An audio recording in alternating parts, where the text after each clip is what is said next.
Great. Good evening, everybody. Thank you so much for taking the time to come in and tune into the live Q&A with us. And we're really privileged once again to have Niv. And yeah, we really do hope that you found it all fascinating and are going to be filling up the Slido with plenty of questions. So I'm just going to go and start with the most liked one. So Niv, I get why Jesus's forgiveness seems great for someone who has obviously done very bad things like terrorism, but I've not done anything that bad. Why do I need it? Great. Thanks for that question. And thanks in advance for all of the questions you're going to ask tonight. This is one of those topics where things are very difficult. And ordinarily, if we had this kind of conversation in person, you and I, you asking the question, me trying to answer them, we could do things like eye contact and pick up body language. And I could figure out if this came from a really hard place or not. So I just want to apologize in advance that as wonderful a job as Katie will do, and as good as I'll try, it just might be that tonight some of these questions don't get answered with the kind of sensitivity that I wish we could give. So I just want to apologize in advance before we begin. This is a great question. And really, in some ways, it's piggybacking off Billy McCurry's experience. It's the question of whether someone like him, who's been obviously found guilty of something obviously evil, someone like him, the message of Jesus is relevant and important. But what about the rest of us? If the worst thing we've ever done is, be a bit mean to someone, but not really hurt them seriously, just word something. I don't know. What about the rest of us? Does the message of Jesus mean anything to us? And is forgiveness something we really need?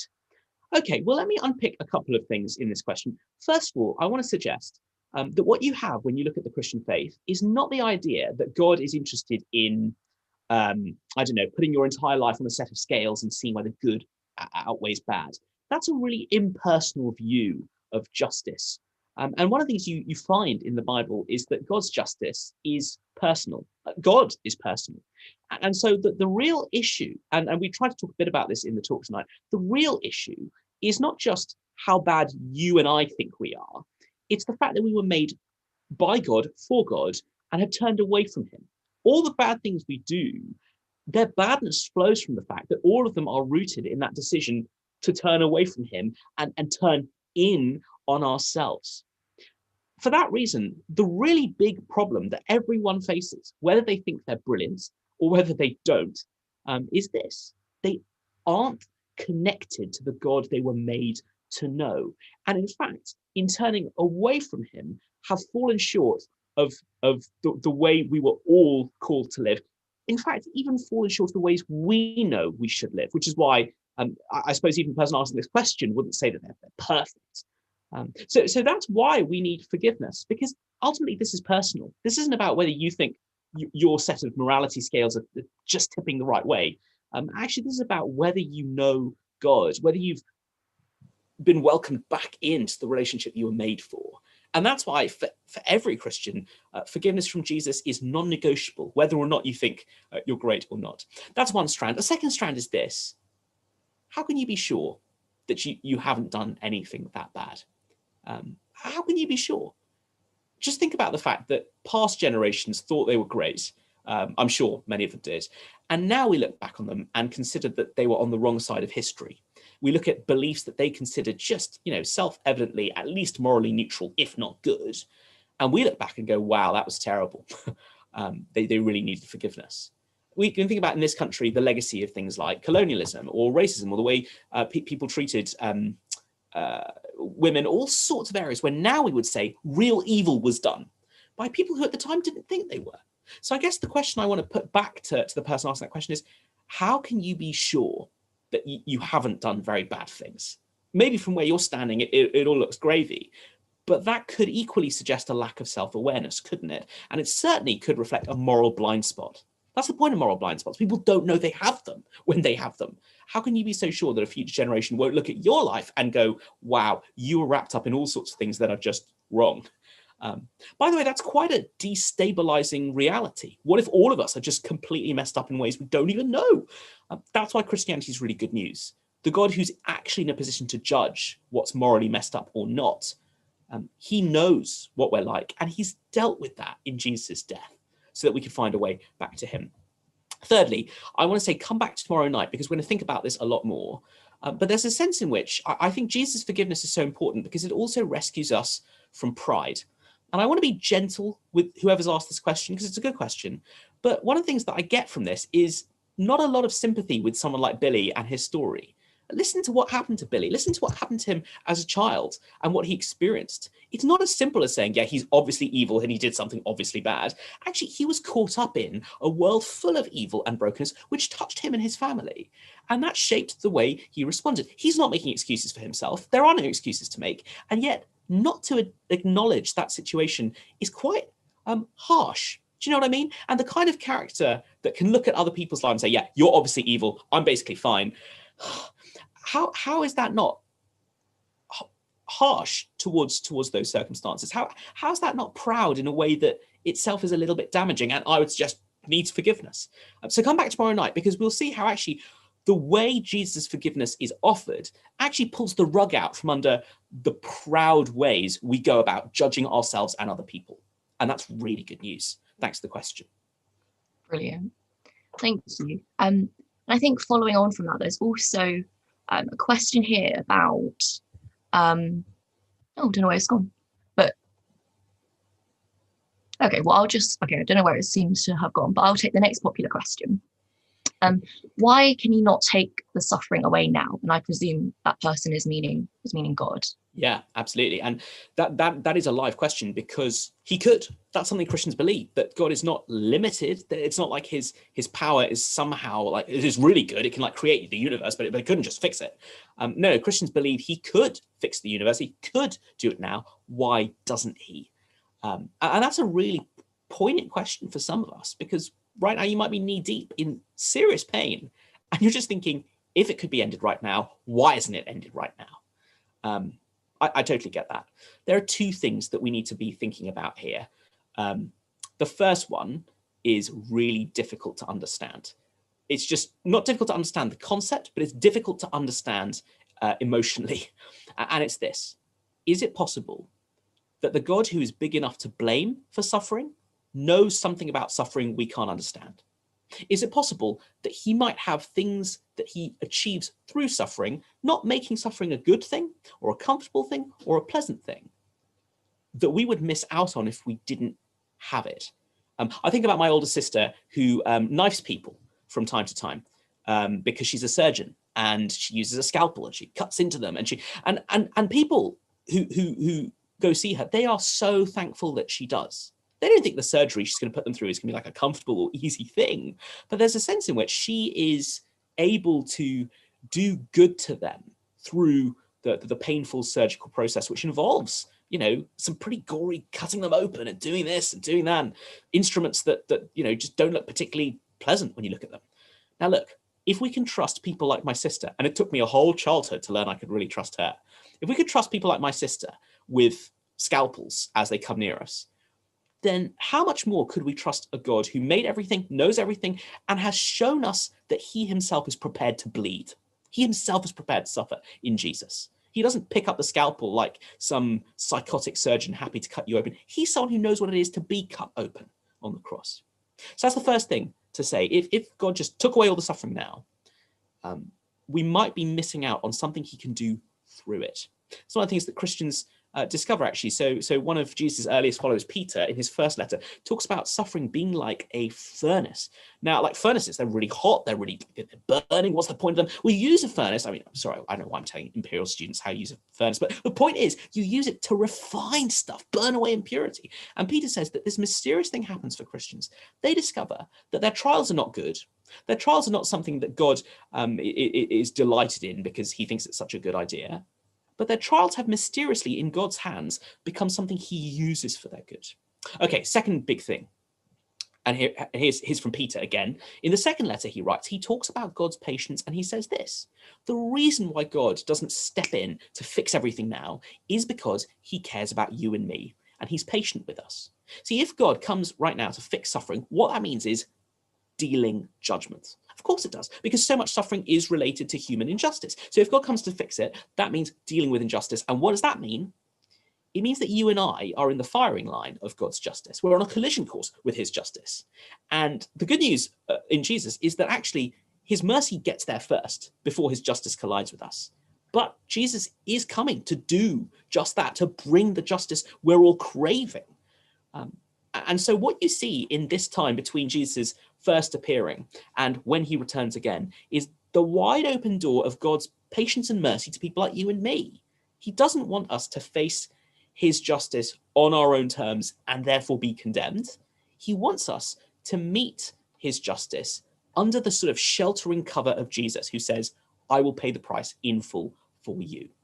Sorry, this is a huge question. I normally take half an hour to try and answer it, but I hope that second point makes sense. God is not doing nothing. He's not twiddling his thumbs. He's being patient. Now, here's the thing. Patience is not the same as indifference, because one day patience ends. And that's something the Christian faith says all over the place, that one day God's patience with the world will end, and Jesus will come in person to fix everything that's broken. But before then, every day that you and I experience is a day of that patience, God being patient with us so that we can come and discover his kindness. Mm-hmm. Brilliant. Well, there are just so many questions that are actually relating to that. And so I'm just going to combine two, which just follow on from what you've said, Niv. Is coronavirus a judgment from God, like the flood? And the second one is, why does God put us in the sinful world and then judge us for the choices we make? Seems like a test to me. Yeah, great. So firstly, is the coronavirus a judgment like the flood? Well, I just don't, that's above my pay grade. I just don't get to say that. I'm not God.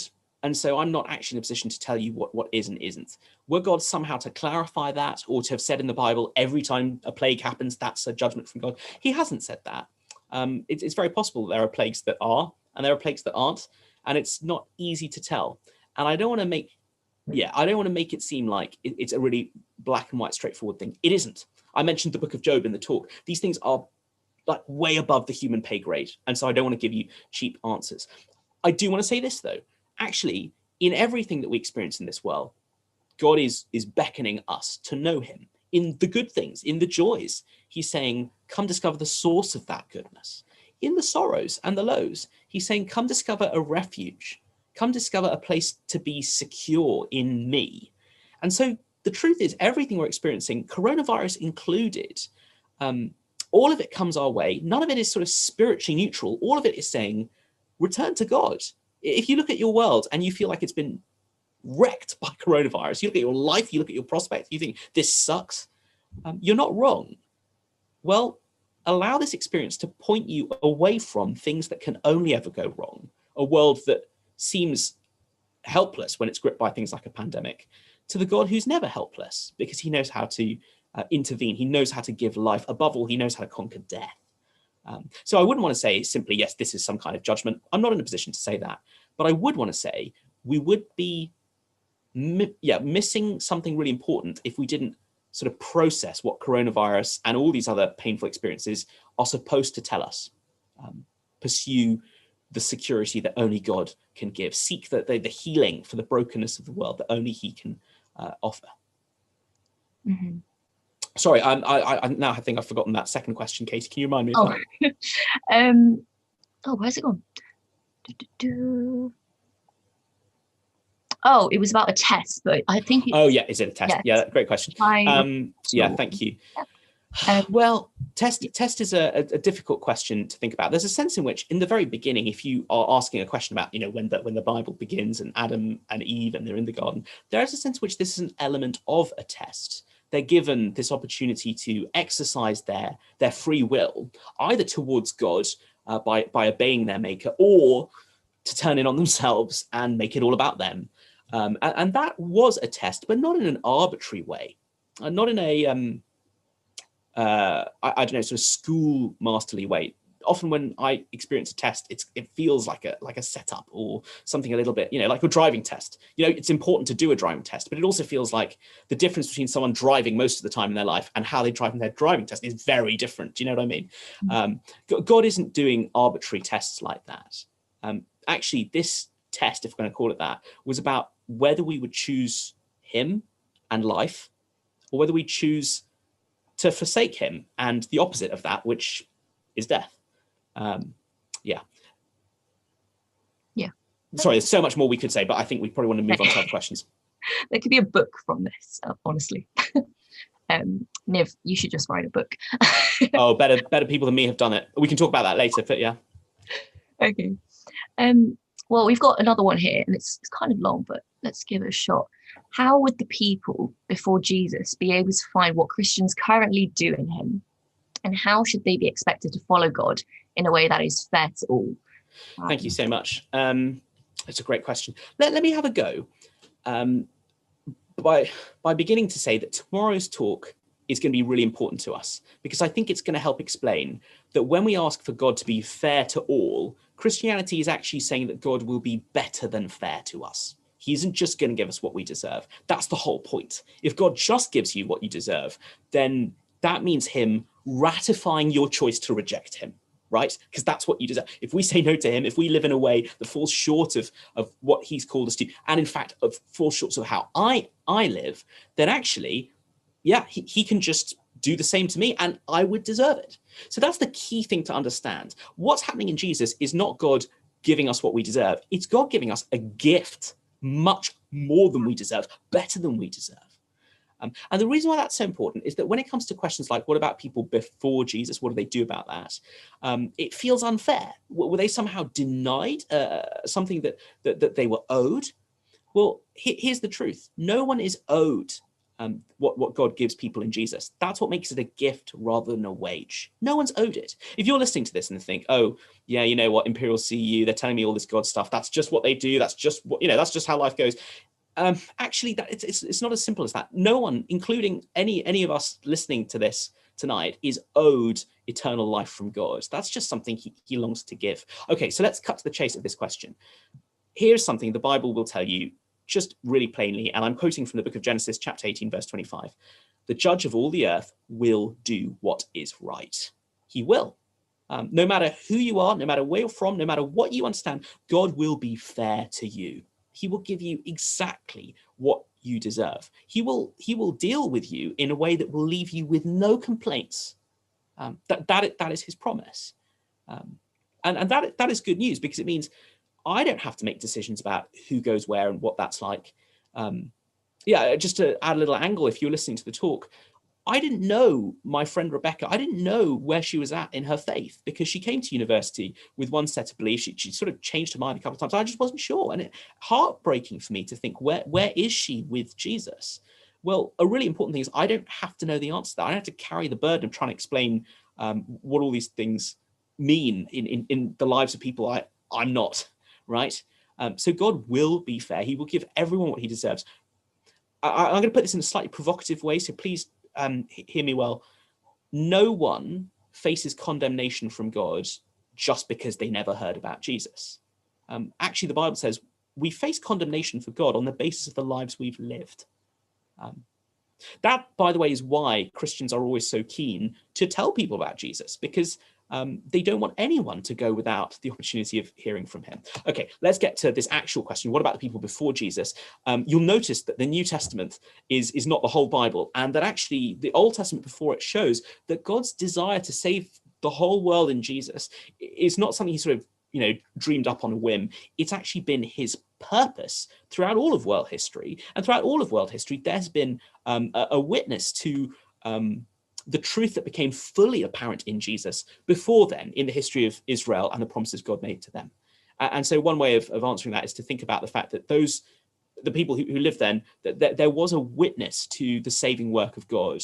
Yes, it came in the form of promises rather than in the form of sort of history they could look back on. They're looking forward where we can look back. But actually, they weren't left with nothing.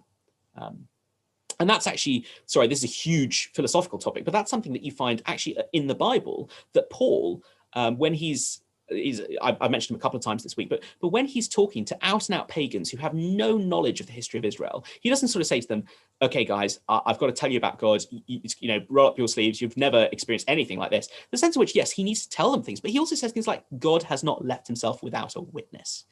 He says that in chapter 14. He's talking to a bunch of rural farming types who weren't sort of super elite pagan philosophers. And he says, God gave you rain from heaven to grow your crops, and he gave you joy in your hearts. That's the God who made everything turn to him. So Paul doesn't think that they were in some kind of appalling situation. At the same time, he thinks they need to hear about Jesus, and that's why a week like this is happening. But it's not like God left himself without a witness. Yeah, great. I think what you've said is actually, so there was a second part to this question I did not bring up, but what you said has just sparked it, I think, really well. How does finite sin justify infinite punishment? Yeah, it's a great question. And again, this is about the scales of morality. It just seems crazy to think, okay, you've got like some sin on there, fine. Okay, maybe the good is outweighed by the bad. But how is it proportionate to give people infinite punishment? In any court of law, that would be bizarre, wouldn't it? Can you imagine sort of like, breaking in and stealing some lollipops and then being told life sentence, death sentence? Again, the problem here is that we are viewing God's justice through a human lens, and we're thinking about, punishment in terms of the sort of reckoning that a human crime would deserve. The reality of judgment in the Bible is actually more sobering than that, because what it's about, like I've been trying to say a lot this week, is the relational reality of knowing God or not knowing God. So it's not about like a finite sin and then like a cosmic overreaction. It's more like this. God is life and light and love. That's who he is. And all those things are found in him. And if you have ever experienced those things, it's because he made the world. And those things only exist because he's created the possibility for us to enjoy them in this world. But all of them come from him. He's the giver of all the gifts. None of those things could exist apart from him because they are at heart who he is. So here's the question. What happens when you turn your back on the God who is life? You have nowhere left to go but death. What happens when you turn your back on the God who is love? You're left in despair and disconnection. What happens when you walk out of the arms of the God who is light? There's nowhere to go but darkness. That's what's going on when the Bible is talking about things like the punishment, the judgment, the condemnation. It uses legal language because that's a very helpful metaphor to help us understand that this is justice, a deeper and better justice than any we know in the world. But it's a metaphor for our separation from God or our connection to God. So you see, it's not about a finite sin and then like an infinite punishment. It is about an infinite God and whether we choose to be with him for eternity or not. And one of the things about God, which is actually a little bit sobering to think about, is this. C.S. Lewis once put it like this, actually. There are two kinds of people in the world. Those who say to God, your will be done, or those to whom, in the end, God says, your will be done. The thing that sin is so dangerous in is that even finite sin is us saying, my will be done. And God, in his fairness, if we never say yes to what he's offering us in Jesus, will one day say, okay, your will be done. Yeah. And I think they are hard words to accept, for sure. And I think there's actually a particular question that I think came up last night. It fits in really well with what you just said. Why would other people be given untrue religions, but select people get born into Christianity? Would that not be unfair? Great. Thank you. And thanks for asking that question. Again, this is one of those questions where it's above my pay grade. There are so many things that are just beyond me answering, even, to my satisfaction, let alone to yours.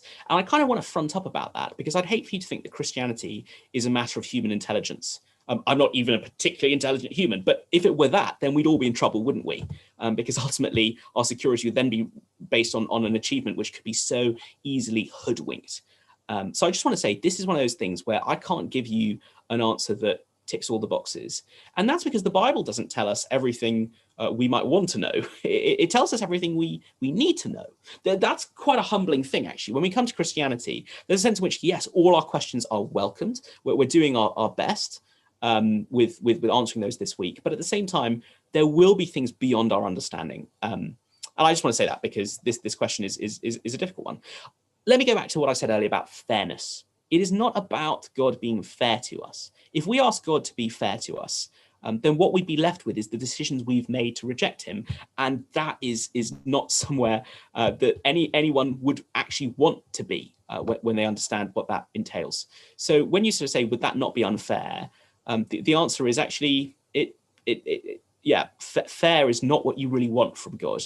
The good news is Jesus is better than fair to us. He wants to give us what we could never earn. He wants to wipe away the things we've done wrong. He wants to sort of trade places with us so that instead of us being in the place of condemnation and shame, he goes there. And therefore, we get to enjoy the privilege of nearness with God and an upstanding righteousness before God that Jesus has by his own sort of life and deeds. So that's the good news. And the thing about Christianity is when this first sort of exploded on the scene, it was something that did something radical. People who believed this wanted to share it with others. There are loads of like secret mystery cults that grew in the Roman Empire, a kind of like ancient version of Freemasonry, where the point was it was exclusive. It was like for the special few.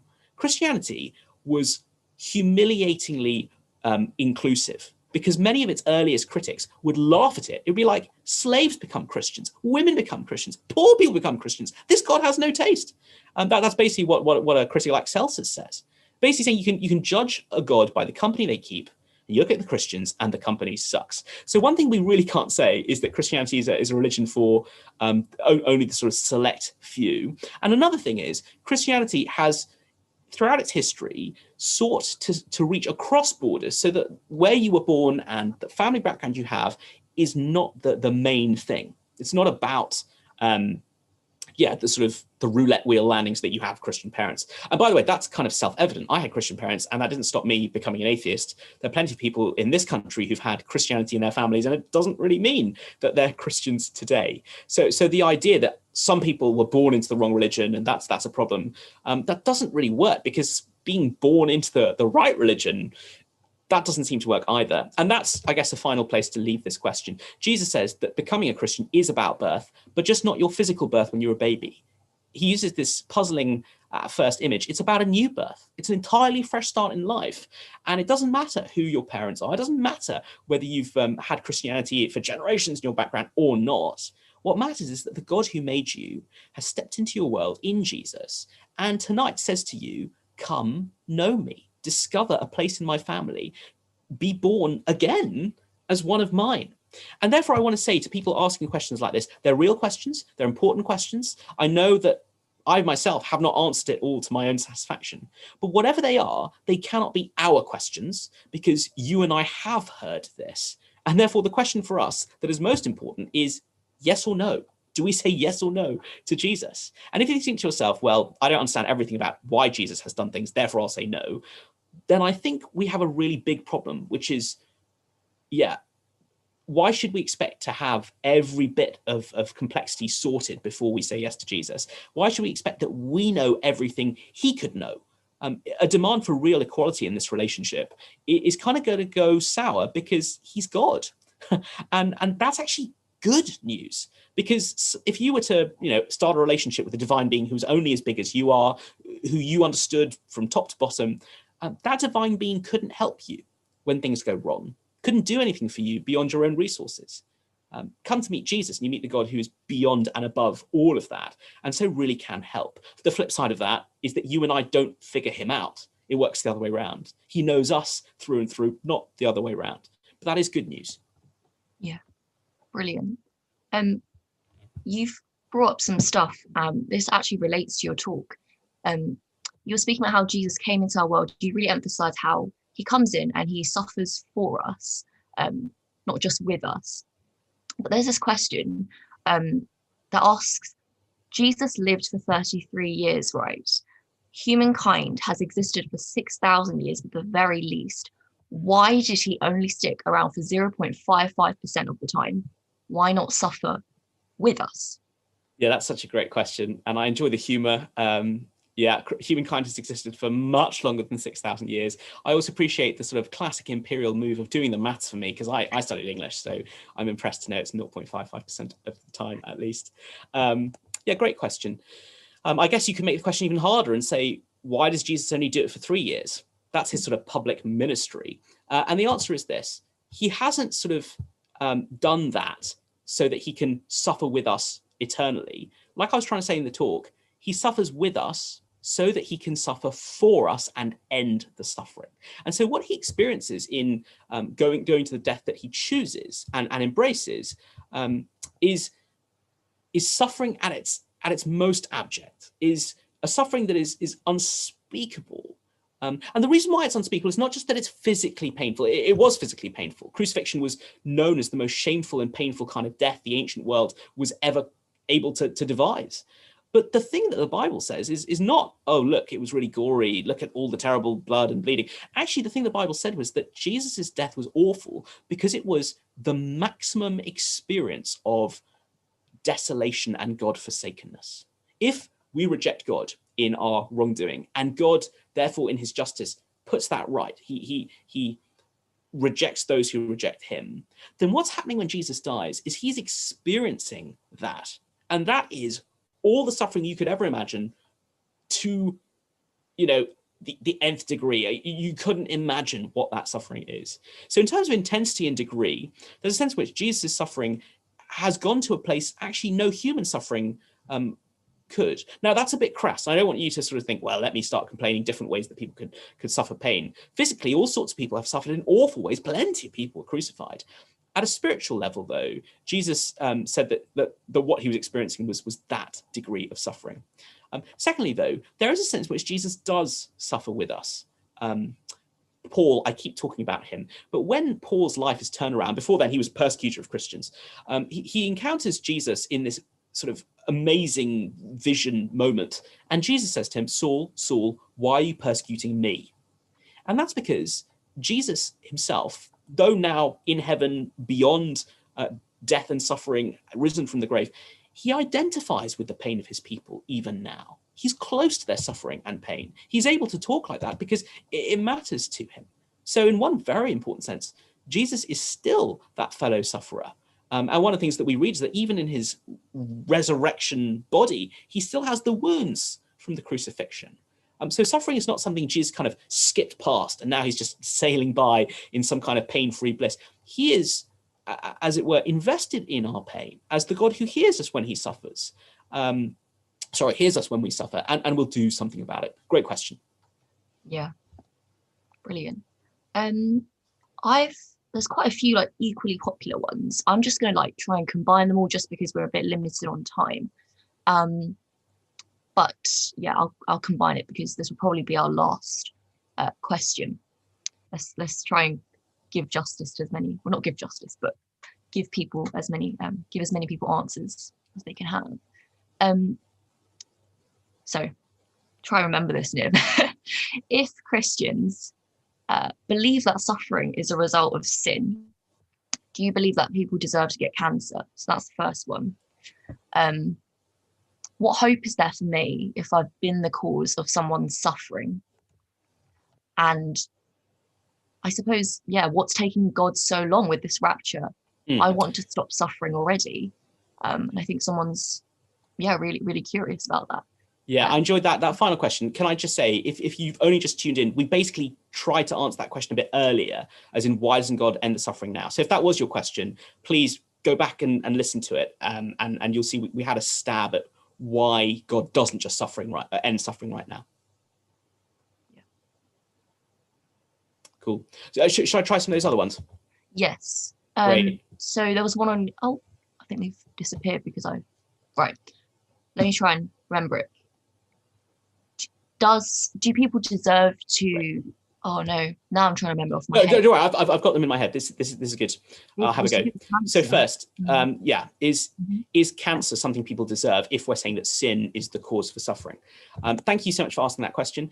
Let me try and clarify what I was saying in the talk. Sin is not the cause for suffering in a simple one-to-one way. It's not that every bit of suffering can be traced back to an individual sin that person has committed. That's something I try to make clear, and that's something the book of Job points out too. Job in the Bible is suffering a whole lot, and it turns out in the book, he has not deserved any of it. None of it is tied to a moment of wrongdoing in his life. So do people deserve to get cancer?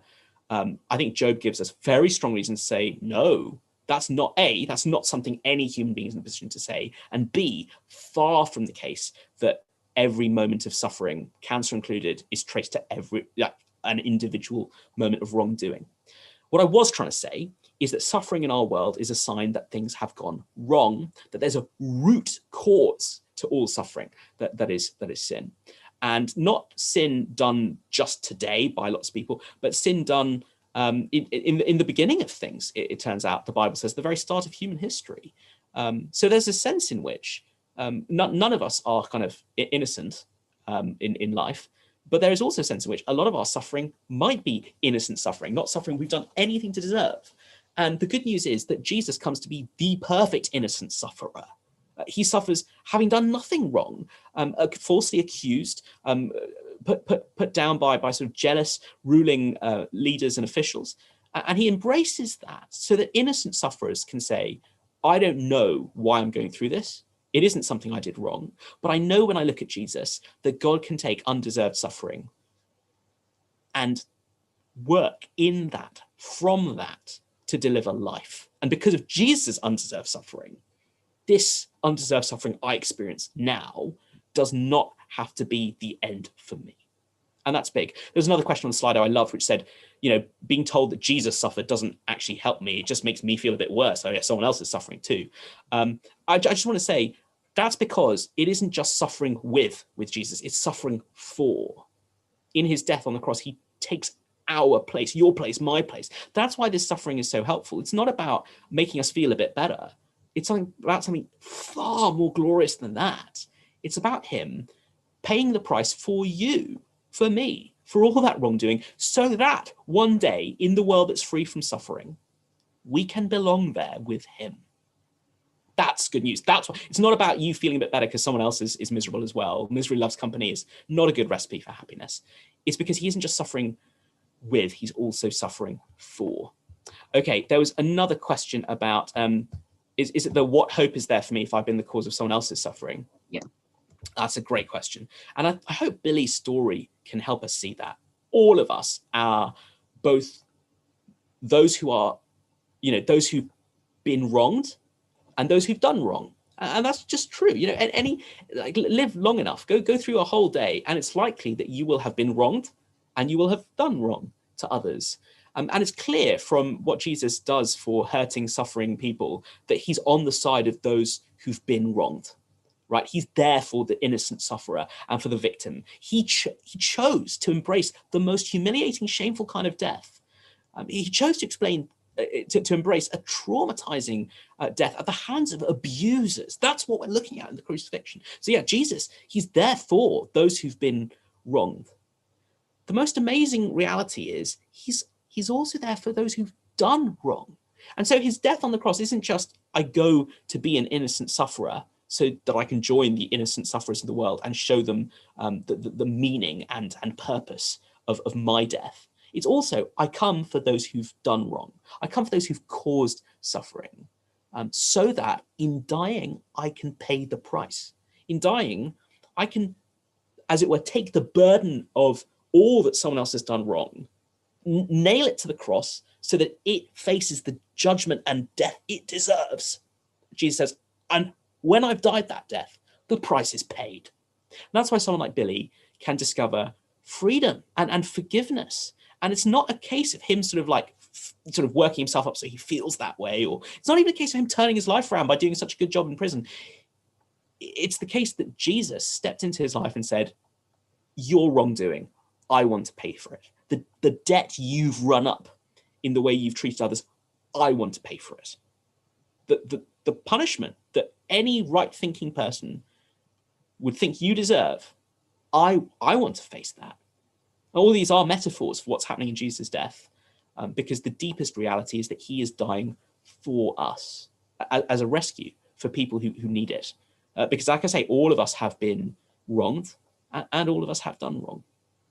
Yeah. Niv, thank you so much. Amazing stuff. And can I just say as well, this is something I might have said previously, like in the premiere. If you're not a Christian, like some of these things are naturally really hard to conceptually understand, and we fully appreciate that at the Christian Union. And sometimes it just gives clarity to read through the gospel front to back, just like John's gospel that Niv was plugging in the talks. In Curious Cafe is something we've plugged in the premiere before this live Q&A, and we are just exploring John's gospel every Monday. And please fill out the contact form below. I think some of the questions were actually very personal on that Slido. Please do explore further. We understand that some of you come with a lot of personal, a lot of personal events, and so yeah, please explore it. We just hope that can offer you some sort of comfort and some sort of clarity, and like Niv said, offer you some sort of reasoning for your suffering, because we all feel that it's wrong and it shouldn't be there, and that points towards the God, at least for what the Christian believes. So yeah, and also can I just plug Mondays with Mark? That's actually starting next week. Some student-led talks on Monday. Students will be talking about Mark, which is another eyewitness account of Jesus' life. And yeah, you can just come along and ask all of your questions there as well. Just great follow-up stuff. Likewise, as I said before, you're very welcome to also read the gospel one-to-one with a CU member, if you would feel more comfortable doing that. I think that's about everything I've got to say. And please do come tomorrow. Niv will be speaking about, Niv and an Imperial alumni actually will be speaking about where we can find value. Where is our value, and is it simply defined in our achievements? And those are amazing big questions for anyone who wants to explore more. So thank you for just taking the time to come. We do hope to see you tomorrow. And that is all for this evening. See you guys soon.